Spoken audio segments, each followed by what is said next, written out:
Question number 4. Integration of x square e to the power x cube dx. So let's see the solution, then I'll explain with the solution. Integration of x square dot e to the power x cube dx. Let's take x cube be t. So after taking the differentiation of x cube, differentiation of x to the power n is the differentiation dx will be n x to the power n minus 1.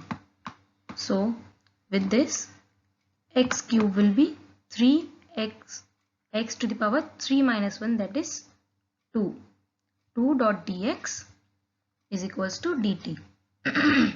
then we have taken 3 to the right hand side, then x square dot dx equals to 1 by 3 of dt. So we will put this whole equation in this. We will put this full equation here. In this, we will put x square dot dx is equals to 1 by 3 of dx.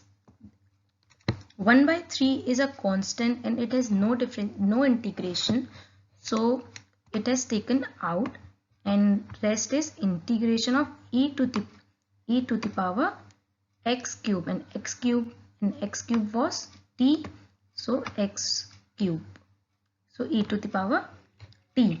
Then we will do the integration of this. Integration of e to the power x is the e to the power x plus c. So the integration of 1 by 3 will be e to the power t plus constant, any constant, and then we will replace the value of t. Then the final answer will be 1 by 3 of e to the power cube, and this is the final answer.